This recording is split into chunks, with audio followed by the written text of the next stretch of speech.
저는 오늘 설교 제목을 좀 바꿨습니다. 설교 위클리 시은소에서는 이것만큼은 진짜 아닌데 라는 설교 제목이었다가 교회 문제 해결법이라는 설교 제목으로 함께 은혜를 나누고자 합니다. 오늘 말씀은요, 바울의 1차 전도 여행이 마쳐지고 바울과 바나바가 다시 안디옥으로 돌아왔을 때 생긴 일입니다. 복음의 전파를 통해서 얼마나 많은 영혼들이 하나님께로 돌아왔겠습니까? 그리고 그 사역 가운데 얼마나 부푼 마음을 가지고 다시 안디옥 교회에 와서 본인들의 사역들을 보고를 하고 함께 더 기도에 동참하기를 원하는 마음이 강했었을 거예요. 그런데 이렇게 부푼 마음으로 돌아왔던 바울과 바나바에게, 그리고 안디옥 교회에 예상치 못한 문제가 하나 생겼습니다. 교회는 늘 예상치 못한 문제가 생깁니다. 그리고 이런 예상치 못한 문제는 그 문제가 중요한 일이든 가벼운 일이든 그게 중요한 것이 아니라 갑작스러운 일들이 교회를 굉장히 많이 흔들어 놓기도 합니다. 왜냐하면 처음에 있는 일들이고 갑작스러운 일들이기 때문에 예측하지 못한 일들로 많이들 당황하기 때문에 이곳저곳에서도 걱정이 많아지고 분열이 많아지고 갈등이 많아진 것을 여러 모양에서 보게 됩니다. 이러한 문제들은 교회의 곳곳에서 시험거리가 되고 어려움을 겪게 되는 요소가 됩니다. 오늘 이 말씀에서도 예기치 못한 이 하나의 문제가 안디옥 교회에 큰 영향을 끼치고 있는 모습이 보여집니다. 1절의 모습을 살펴보면요, 어떤 사람들이 유대로부터 내려와서 형제들을 가르치되 너희가 모세의 법대로 할례를 받지 아니하면 능히 구원을 받지 못하리라 하니라고 말씀하고 계세요. 오늘 말씀을 살펴보면요, 유대로부터, 그러니까 예루살렘에서부터 내려온 어떠한 사람들이 안디옥에 와서 모세의 율법을 가르쳤다는 것입니다.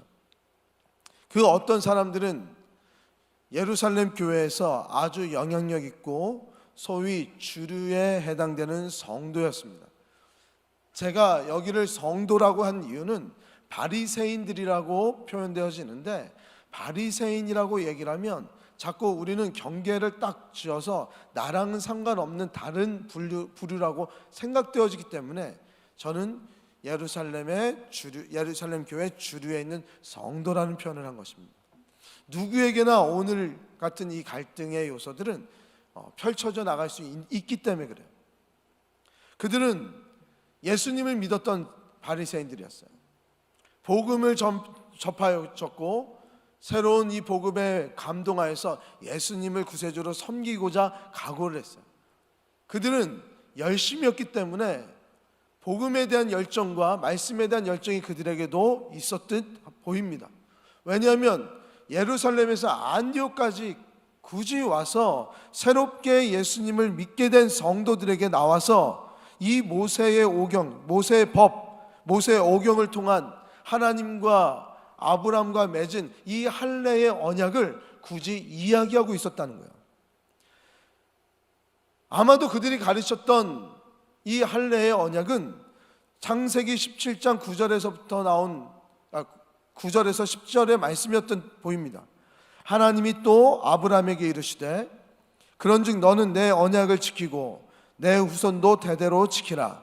너희 중 남자는 다 할례를 받으라.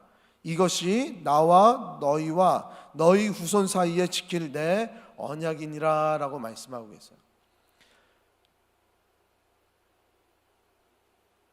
그들이 이야기한 것은요, 창세기에서 이미 하나님과 사람 간의 언약을 맺은 이 할례의 언약에 대해서 이야기한 것입니다. 말씀을 이야기한 것이에요. 하나님께서는 아브라함과 그 자손들에게 반드시 나를 섬기는 징표로 할례를 받으라는 할례의 언약을 맺었기 때문에 할례를 받지 않은 이방인들에 대해서는 구원의 문제가 있다는 것을 문제를 삼은 것입니다. 당시의 유대인들에게는요, 이 할례의 문제는 단순한 전통의 문제가 아니었어요. 이 할례의 문제는 그 교회의 핵심적인 문제였습니다. 그래서 쉽게 넘어갈 수가 없는 거예요. 왜 핵심적인 문제였냐면 구원의 핵심을 이루는 것이 바로 할례라고 그들은 다 생각했기 때문에 그래요. 하나님을 섬기고자 하는 사람들은 다 할례를 받아야 되는 것이 마땅했습니다. 왜? 창세기 27장의 말씀은 하나님께서 직접 하신 말씀이라 그래요. 따라서 이 할례의 문제는 단순히 안디옥 교회의 한 교회만의 문제가 아니었고요, 초대교회 곳곳에서 베드로에게도 디모데에게도 여러 지역의 그 초대교회에서도 이러한 할례에 대한 문제는 계속 야기되어졌다 그래요. 할례의 언약은 하나님과 인간이 맺은 언약이기 때문에 굉장히 중요했던 것입니다. 그들이 이야기하지 않을 것을 이야기한 것이 아니고 그들이 말 못할 것들을 말하지 않은 것이 아니었다는 거예요.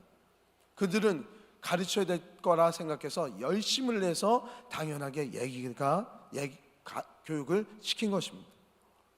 그런데 그것이 큰 갈등으로 이어졌습니다. 왜? 구원을 받지 못했다는 거예요, 너희들은.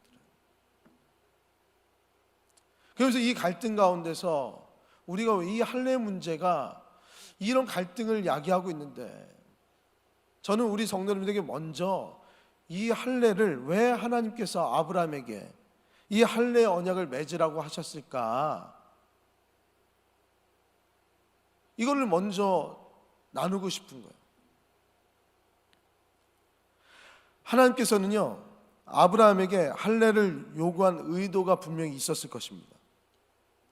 왜 요구했을까요? 너무 궁금하지 않으세요? 별로 안 궁금하세요? 궁금하시면 500원인데 역시 이분은 역시 분위기가 좋습니다. 1분은 제가 했다가 이거 조크를 좀 더 연구를 해야 되겠다 생각을 했는데, 하나님은 왜 아브라함에게 할례의 언약을 맺으라 그랬을까요? 그 의도가 뭐였을까? 단순히 하나님을 고백하는 자로서 이 할례를 왜 하라 그랬을까? 그냥 구세주라고, 우리 하나님이라고 얘기하면 됐지. 할례에 대한 언약은 17장에 나옵니다. 근데 이 할례를 왜 하나님이 요구하셨는가를 알려면 이전 장 15장 16장의 말씀을 깊게 묵상을 해봐야 돼요. 15장의 말씀에는 하나님과 아브라함과 사이에, 그리고 사라까지도 함께 횃불 언약을 맺게 됩니다. 횃불 언약은 좀 장황하게 설명을 해야 되는데 간단하게 얘기를 하면요, 하나님과 아브라함과 사라가 맺은 언약이에요. 아브라함에게 땅을 너에게 줄 것이고 자녀를 사라를 통해서 줄 것이라는 언약의 말씀이셨어요. 이 언약의 말씀을 받은 아브라함과 사라는 믿음을 갖고 그 언약대로 지켜 행하면 됐는데 16장에 보니까 아브라함과 사라는요, 그 언약에 의심을 하기 시작합니다.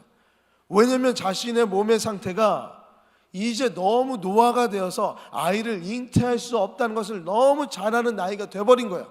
그래서 사라는 자신의 시녀인 하갈을 아브라함에게 대신 전가하면서 주면서 그 자녀를 이어나가기를 원했습니다.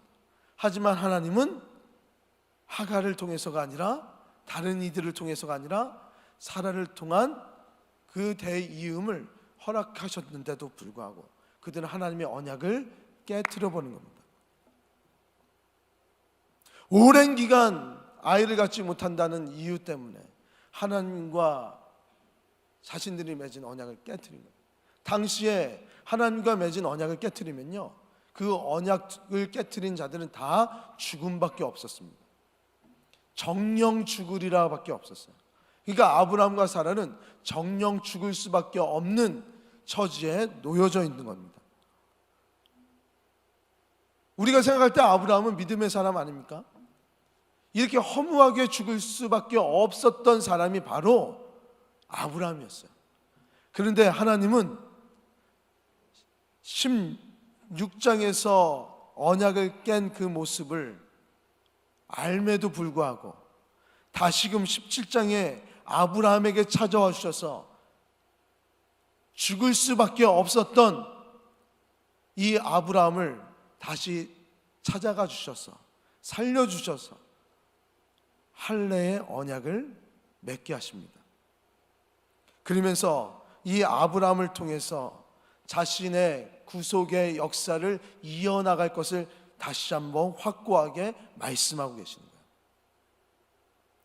정리해보면 이 17장의 그 언약은 할례 언약인데, 이 할례 언약은 무엇이냐면 아브라함과 자녀들에게 이 할례를 통해서 기념하게 하신 그 기념은 무엇인가를 알 수 있어요. 하나님과 사람과의 맺은, 아브라함과 맺은 언약을 깨트린 그 잘못을 하나님께서 눈 감아 주시고 용서해 주시고 다시금 찾아와 주셔서 하나님의 구속의 역사를, 하나님의 역사를 아브라함을 통해서 다시금 이루어 나가겠다는 새로운 언약을 맺은 게 할례 언약이요. 그러니까 일평생 이 할례 언약을 통해서 아브라함과 아브라함의 자녀들은 아브라함의 그 잘못된 행동, 언약을 깨트린 그 때를 기억하면서 다시금 하나님께서 아브라함에게 기회를 허락해 주셔서 하나님의 구속의 은혜에 동참하는 자가 되었다는 그 표식을 영구적으로 몸에 새기면서 하나님의 은혜를 잊지 말라라고 한 것이 바로 할례 언약이라는 거예요.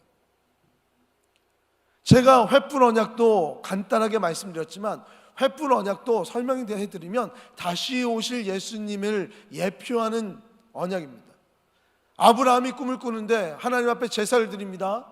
제사를 드리는 제사 제물에 한 사람이 한 영혼이 두루 돌아다니면서 그 제물을 둘로 쪼개는 그러한 환상들을 보게 됩니다. 그 몸이 쪼개지는 것은 예수님의 몸이었다는 거예요. 할례 언약도 다시 오실 예수 그리스도를 예표하는 하나의 예표일 뿐이었던 거예요. 이 할례를 행하면서 우리의 인간의 연약함이 인간이 얼마나 타락하고 연약한지를 알라는 거예요. 하나님과의 맺은 언약도 우리는 다 지킬 수 없는 인간이구나를 알아라. 그것이 할례의 언약이었던 것입니다. 그렇게 예수 그리스도의 예표로서의 할례, 그럼 예수 그리스도가 이 땅에 오셔서 모든 율법의 완성을 이루셨다면 더 이상 할례가 필요합니까? 필요하지 않습니까? 필요하지가 않게 된 거예요. 골로새서 2장 11절부터 12절까지의 말씀에 또 그 안에서 너희가 손으로 하지 아니한 할례를 받았으니 곧 육의 몸을 벗는 것이요 그리스도의 할례니라. 너희가 세례로 그리스도와 함께 장사되었고, 이제 세례가 나오죠. 또 죽은 자들 가운데서 그를 일으키신 하나님의 역사를 믿음으로 말미암아 그 안에서 함께 일으키심을 받았느니라. 그러니까 손 할례가 마음의 할례로, 세례로, 고백으로 이어져 나가는 것을 바울 사도는 너무나도 잘 알고 있었어요. 그리고 실제로 오늘 11절의 말씀에서도 교회 지도자들은 이 할례의 문제에 대해서 명확한 답을 주십니다.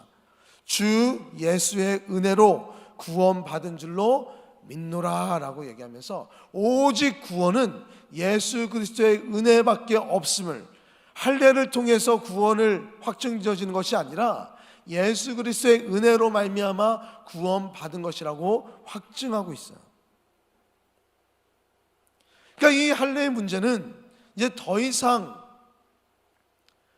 표면적인 문제로서의 언약이 아니라 마음의 할례, 고백의 할례, 순종의 할례로 이어져 나간 거예요. 그렇기 때문에 더 이상 이 할례는 문제가 되지 않습니다. 이러한 사실을 바울과 바나바와 초대교회 지도자들은 다 명확하게 알고 있었습니다.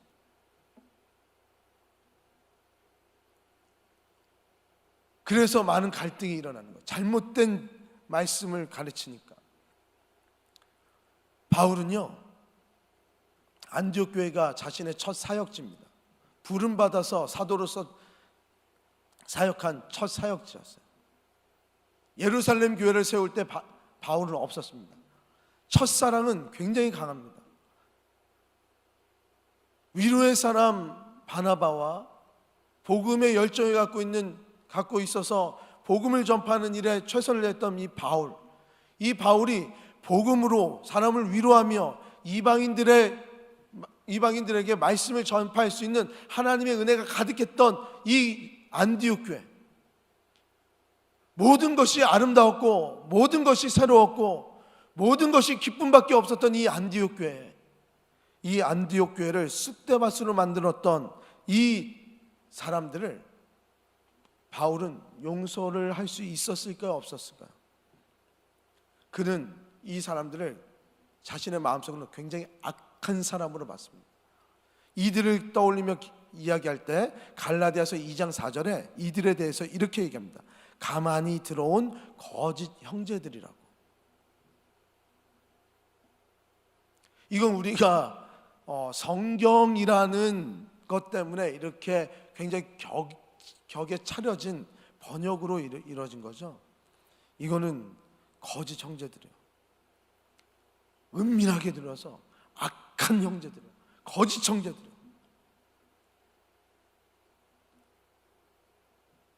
저는 바울이 이 모든 것을 다 알았어요.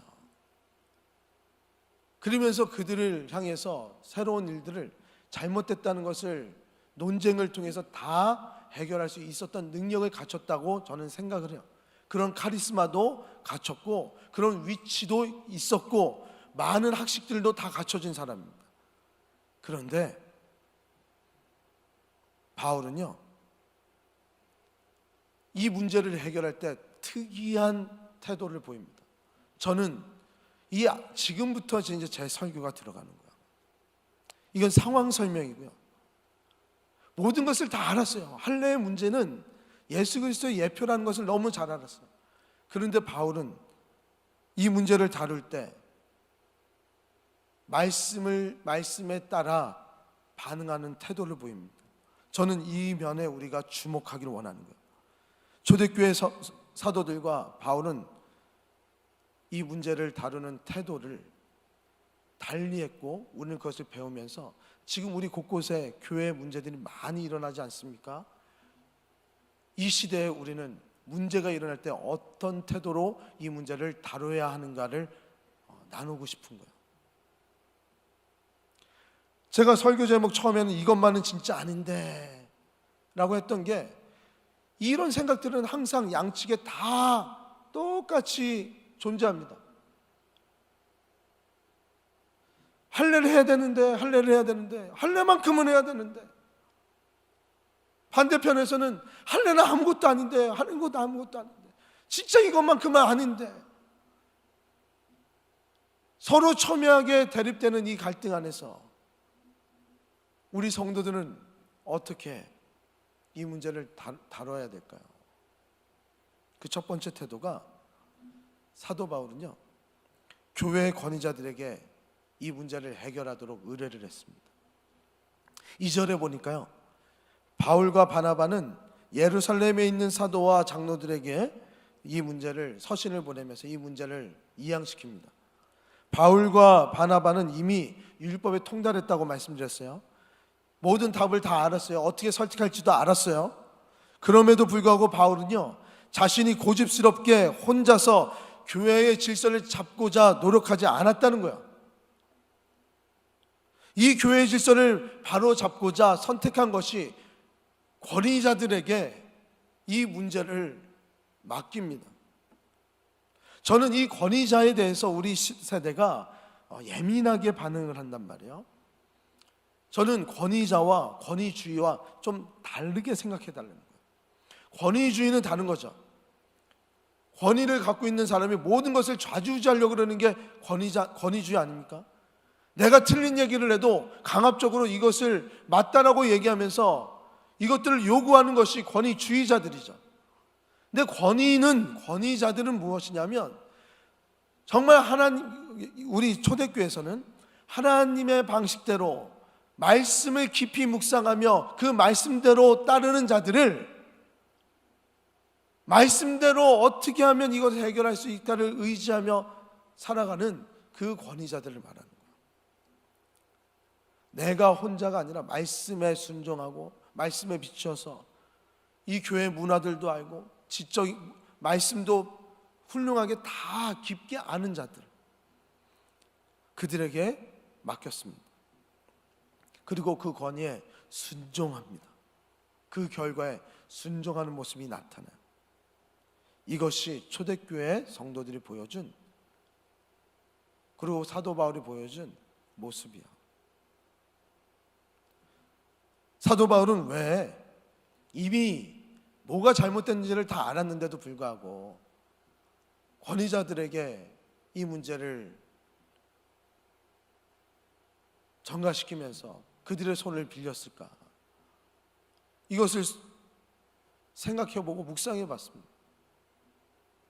그것은 바로요, 본인들이 얘기하면 그 말씀을 드렸잖아요. 본인은 지금 악한 사람이라고 생각을 했어요.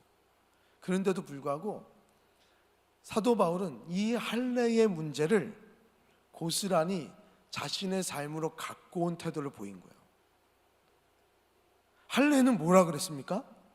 이미 아브라함이 실수한 것에 대해서 다시금 은혜를 베풀어 주셔서 새로운 기회를 주시사 하나님의 구속의 사역의 도구로 삼아 주신 거잖아요. 그것을 기념한 거잖아요. 우리가 예수 그리스도께 죄를 사함 받은 것처럼 아브라함은 하나님 앞에 죄 사함을 받은 거예요. 그것처럼요, 사울도 나도 그런 존재로서 하나님께, 예수님께 죄 사함을 받았는데 이 갈등을 일으킨 유대에서부터 내려온 이 거짓 형제들을 마음에 품고 그들과 함께 바른 길로 가고자 하는 마음이 있었다는 거예요.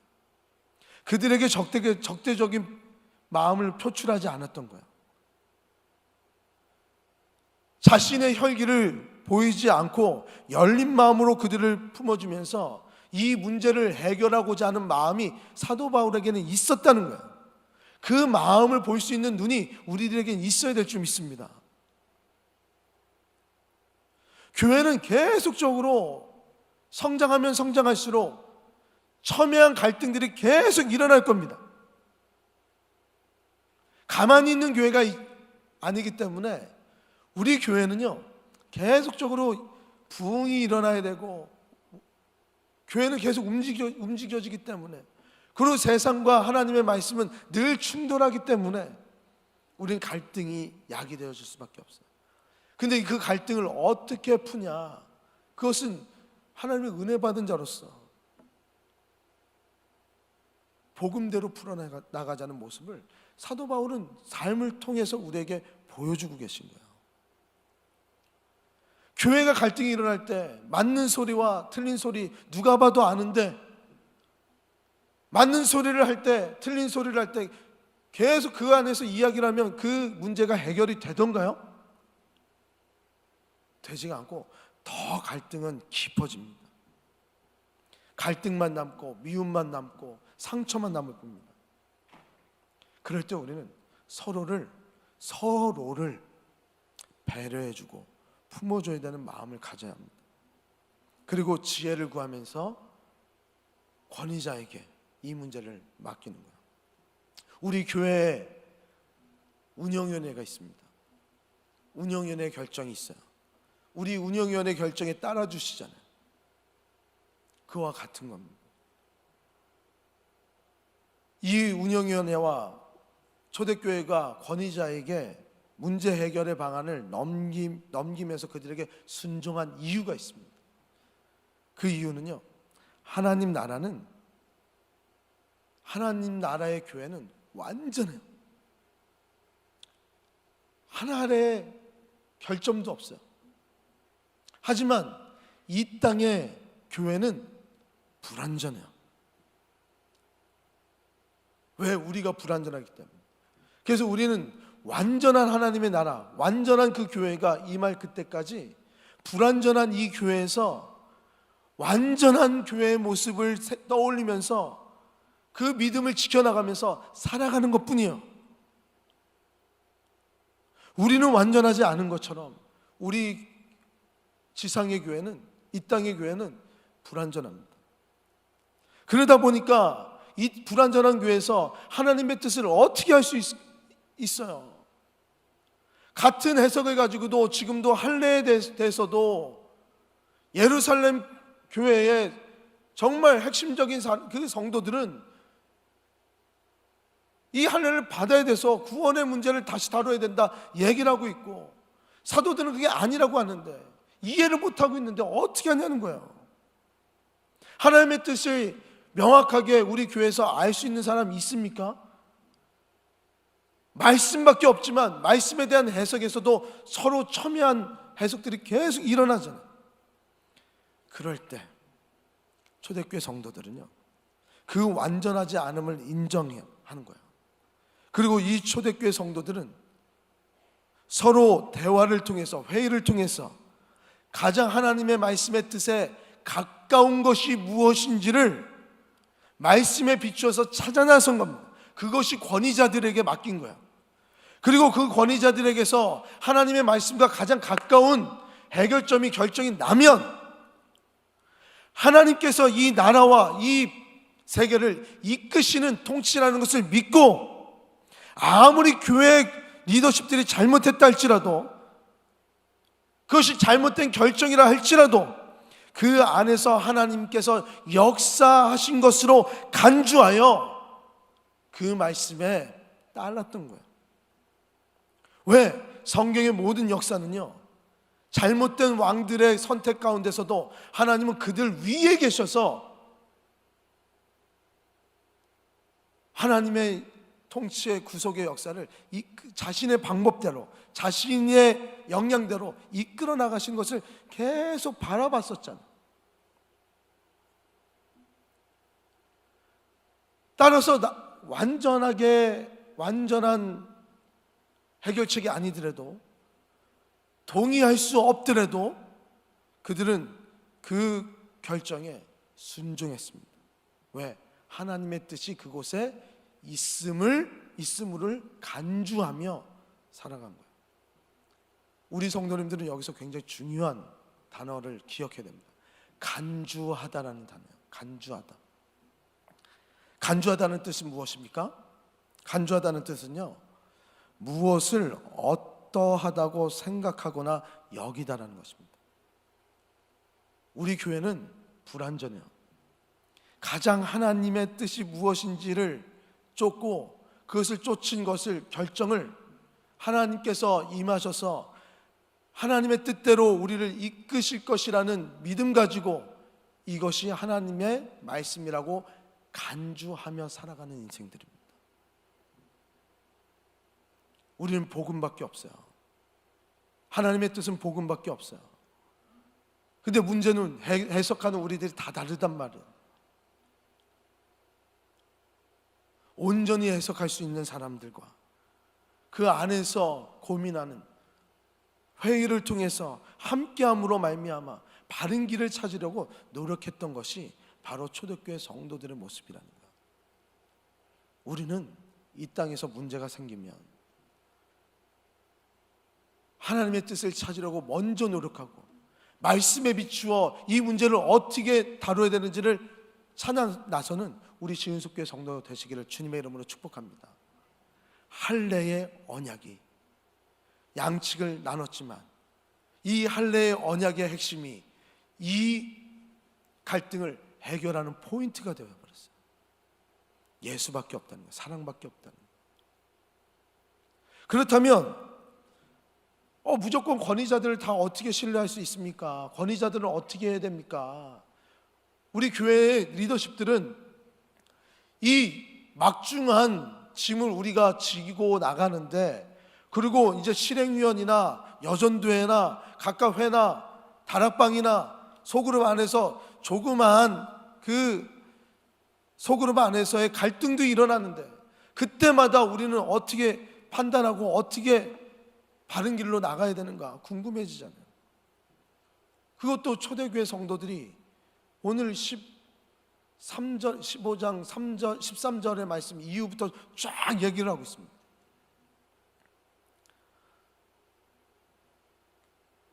그래서 문제를 해결하려면 두 번째로요, 환대와 배려를 가지고 해결하라는 겁니다. 19절 21절의 말씀을 제가 읽어드리겠습니다. 내 의견에는 이방인 중에서 하나님께로 돌아오는 자들을 괴롭게 하지 말고 다만 우상의 더러운 것과 음행과 목매어 죽인 것과 피를 멀리하라고 편지하는 것이 옳으니, 이는 예로부터 각성에서 모세를 전하는 자가 있어 안식일마다 회당에서 그 글을 읽음이라 하더라. 오늘 19절의 말씀에 보면요, 이방인들을 괴롭게 하지 말라는 거예요. 자, 문제는 누가 일으킵니까? 교회에 오래 다녔던 분들이 문제를 일으킵니다. 많이 아는 사람들이 문제를 일으킵니다. 새가족들은, 신앙을 처음 하는 사람들은 잘 문제를 일으키지 않아요. 왜? 복음에 대해서 잘 몰라요. 문제를 일으키는 분들은 대부분 교회에서 핵심적인 인물들을, 역할을 하는 분들이 교회 문제의 원상이 될 때가 있습니다. 경각심을 가져야 돼요. 담임 목사가 될 수도 있고요, 교육자가 될 수도 있고요, 장로님들이 될 수도 있고요, 권사님들이 될 수도 있고, 안수 집사님들이 될 수도 있고. 그런데 그들에게 환대의 마음을 가지고 부딪힘이 있을 때마다 문제를 해결하는 거야. 하나님에게로 돌아오는 자들을 괴롭게 하지 말라는 거잖아요. 오늘 이 말씀은요, 구원은 예수님의 은혜로 말미암아 된 것이라는 그 의미의 확장선입니다. 그들에 대해서 환대라는 얘기는 내가 잘못했다는 것을 알고 율법적인 가르침을 하고 있는 예루살렘 성도들의 가르침이, 그 주장이 분명하게 잘못되었다는 것을 이야기하면서요, 그들을 안아주라는 거예요.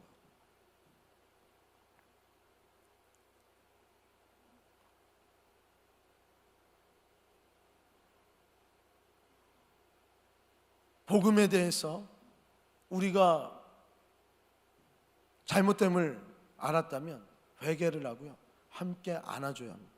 품어줘야 됩니다. 괴롭게 하면 안 되는 거예요.